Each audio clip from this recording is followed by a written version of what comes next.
Welcome, Darlene. Thank you.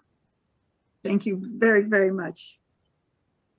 The years, the 1860s. The place, Centerville, Umatilla County, Oregon. The town of Centerville is situated on Wild Horse Creek. Across that stream, the Umatilla Reservation. Centerville is 3 miles from Weston. A high ridge divides the rival towns. As far as the eye can see, fertile hills and plains are now recognized as the finest grain-producing land in the West. The fertile reservation was still, in the 1860s, as barren of improvements as when the settlers first came here, but there were hopes that this land would support hundreds of people and produce thousands of bushels of grain, giving Centerville a forward impulse and make it a place of far more importance than it was at present in the 1860s. Centerville was known as Richard's Station for years, and it was a point on the immigrant road to Walla Walla. This place was maintained by D.A. Richards, who had a post office at Richards Station to accommodate the settlers. Richards undertook to create a town, and he called it Belleville. In 1868, he arranged for a man named Abel to manage things for him. But Abel soon went to a place called Pine Creek to help build a town there. So in 1869, the post office was discontinued. The years, the 1870s. The next effort to build a town was made by Thomas J. Kirk.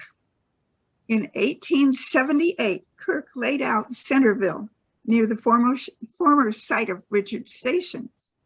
And by that summer, a large agricultural hall, meat market, drugstore, general store, hotel, livery stable, harness shop, blacksmith shop, schoolhouse, and a number of dwellings were built.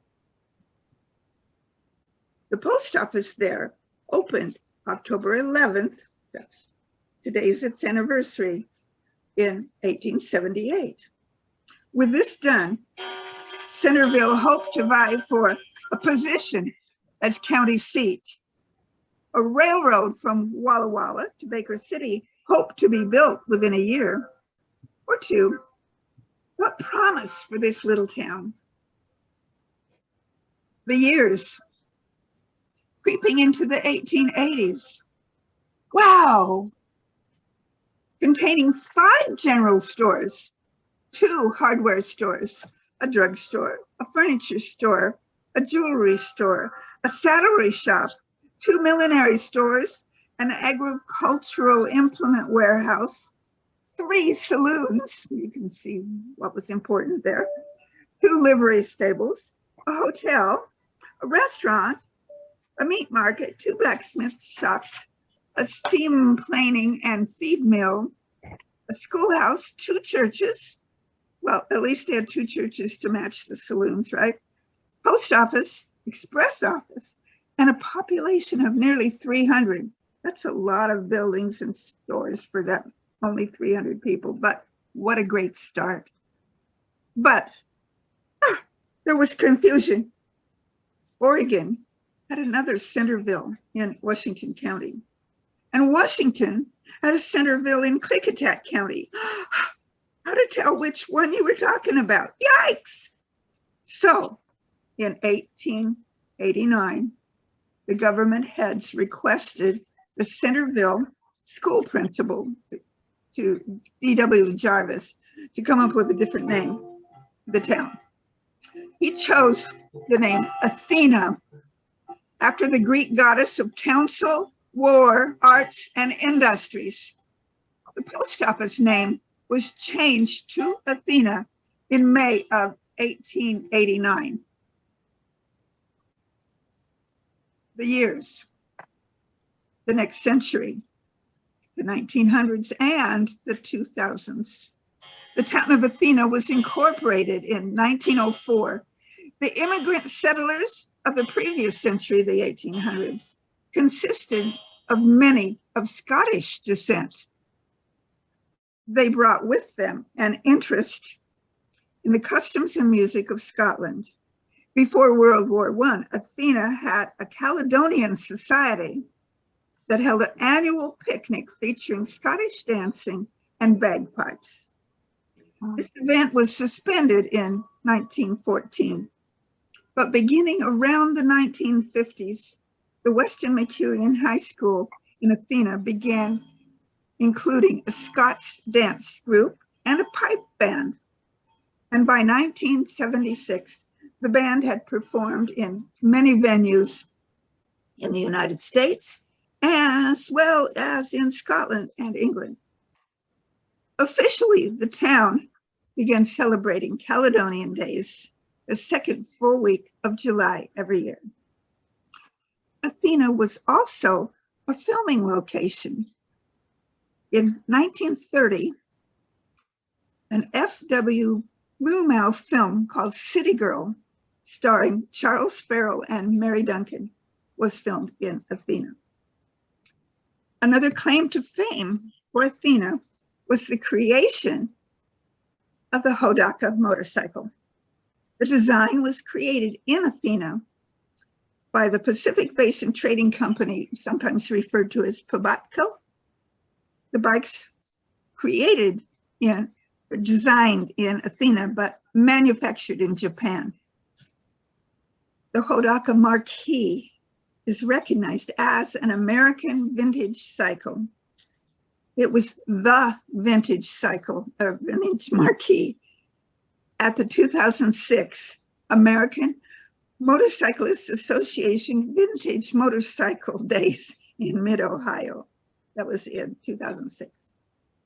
Reunions of the former Pobatco employees, vintage enthusiasts, and present-day Hodaka owners and riders come to Athena annually. And they have swap meets, bike shows, scrambles, and observed trials. This event is held every year in June. Riders from across the nation ride their Hodakas and other vintage motorcycles to Athena to celebrate. The year recently, before I finish my speech today, I want to point out one very special source for my information today. When Jim was a patrolman here in Athena, he regularly checked up on a dear, sweet elderly lady. Her name was Mildred. Her family had all relocated a distance away from Athena, and they were concerned about her. Several times weekly, he checked in on her, and soon they were fast friends. Before I was in the picture, she made sure he had plenty of sweets. You know how he likes his candy and food, right? Once I was in the picture, she spoiled me too. One very special treat was at Easter time.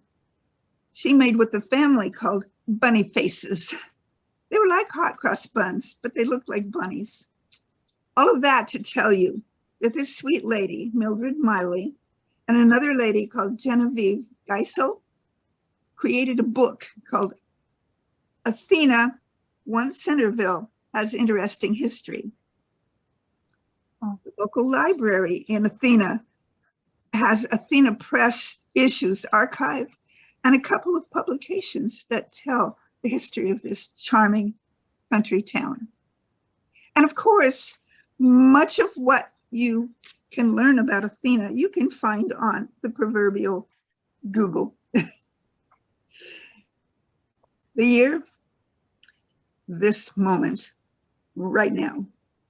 Athena welcomes you to any of its events. And when you come through town, look us up. Madam Toastmaster.